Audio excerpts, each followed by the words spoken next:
Assalamualaikum, salam Malaysia Madani. Saya Nazruddin Abdul Razak. Fokus minggu ini, 3 minit bersama jam. Keputusan peperiksaan Sijil Rendah Ugama SRU dan Sijil Menengah Ugama SMU Negeri Sabah 2025 mencatatkan peningkatan prestasi yang membanggakan dengan jumlah mumtaz tertinggi sepanjang tempoh 10 tahun.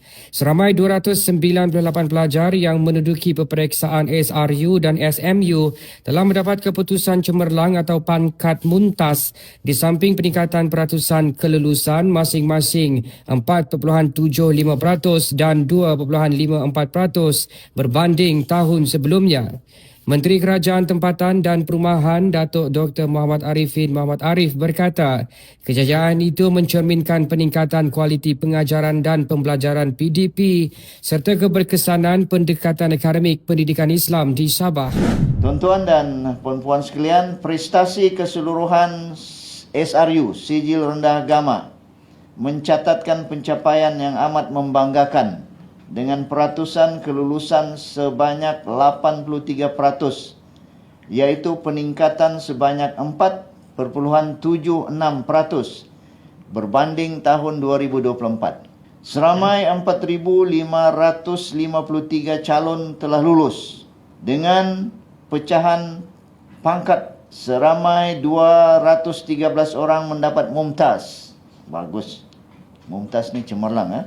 Bagi peperiksaan Sijil Menengah Agama aliran KBD, seramai 311 calon telah mendaftar dan 306 calon hadir menduduki peperiksaan. Grade purata negeri bagi aliran ini telah mencatatkan peningkatan juga kepada 2.54, iaitu bertambah baik sebanyak 0.38 berbanding tahun sebelumnya dengan seramai 273 calon lulus peperiksaan dengan pangkat mumtaz 64 orang. Merangkap Esko Agama Muhammad Arifin berkata, kerajaan negeri akan terus komited untuk memastikan kualiti pendidikan agama di Sabah akan dipertingkatkan melalui pelbagai program serta inisiatif pembangunan modal insan.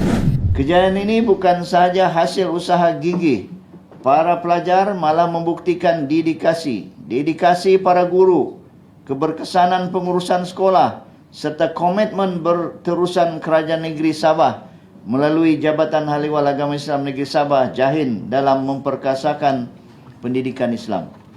Kerajaan negeri akan terus komited memastikan kualiti pendidikan agama dipertingkatkan melalui penyediaan kemudahan pembelajaran, infrastruktur yang kondusif serta latihan berterusan kepada para guru. Beliau berkata demikian semasa sidang media pengumuman keputusan peperiksaan Sijil Rendah Ugama dan Sijil Menengah Ugama tahun 2025 di Bilik Hidayah Jabatan Hal Ehwal Agama Islam Negeri Sabah di Kota Kinabalu pada Khamis. Untuk rekod, sebanyak 22 buah sekolah agama negeri di Sabah mencatatkan pencapaian terbaik dengan kelulusan 100% dalam peperiksaan SRU didahului oleh San Tebobon Menggatal. Sementara Sekolah Menengah Agama Negeri Puan Hajah Rahmah muncul sebagai sekolah terbaik dengan grade purata sekolah GPS 1.69 serta kelulusan 100%. Sekian 3 minit bersama Japan, dapatkan info semasa dan perkembangan terkini Kerajaan Persekutuan dan Negeri hanya di Japan Sabah.